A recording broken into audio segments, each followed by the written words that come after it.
Thank you. New question. The member from Ajax-Pickering. Thank you, Mr. Speaker. My question is for the Associate Minister of Finance. Over the past few months, there has been a growing awareness in my community about the Ontario Retirement Pension Plan.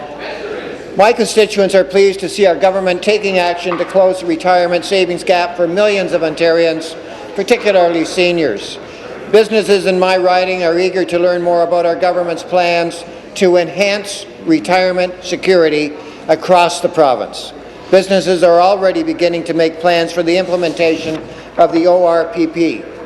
Some business owners have spoken and have asked how the government will be phasing in the enrollment of the plan when different employers will begin making contributions. I know the minister recently announced the enrollment schedule for the ORPP. Mr. Speaker, through you, can the minister please update the House and when businesses will be enrolled in the plan? Thank you. Associate Minister of Finance. Thank you, Mr. Speaker, and I want to thank the member for that very important and timely question. Mr. Speaker, our goal is by 2020, every employee in Ontario would be part of the ORPP or a comparable workplace pension plan. We know that businesses need time to plan in order to implement the ORPP. I heard this throughout my consultations with businesses, particularly small businesses. Mr. Speaker, our staged approach will help ease the transition for business. Large businesses without registered workplace plans will be the first to start making contributions in January 2017. Medium-sized businesses will begin in the following year, and small businesses without workplace plans will begin making contributions in 2019. As well, Mr. Speaker, all employers will see their contribution rates phased in gradually over 3 years. This is a reasonable, responsible approach that ensures that we balance the retirement security of Ontarians with the needs of business.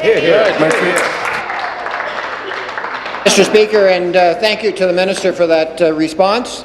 I know that business owners in my riding will be glad to hear about the steps our government to help business plan for the implementation of the ORPP. Specifically, I know small businesses such as my own in my riding will appreciate that they have additional time to adjust the introduction of the ORPP.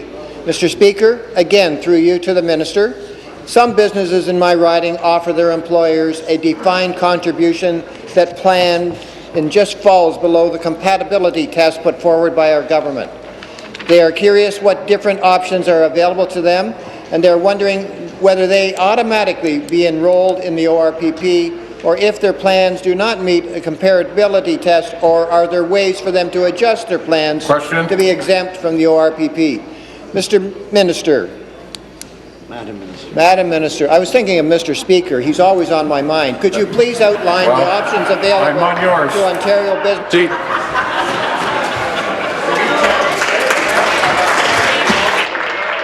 Thank the wonderful member from Ajax-Pickering for that great question and the work he's doing on behalf of his constituents. Our enrollment schedule outlines that employers who offer registered workplace pension plans that don't meet our comparability thresholds will start in 2020. Mr. Speaker, this gives these employers well over 4 years to adjust their plans if they choose to do so. For example, a company with an existing DC plan would have two options. They would increase the contribution rates to 8%, or they could alternatively contribute to the ORPP. Either way, they would have until 2020 to decide what to do with their existing plan. Mr. Speaker, this is a responsible, reasoned and proven approach that balances the needs of businesses today with the needs of workers in the future, like our young people here from the Premier's Advisory Council.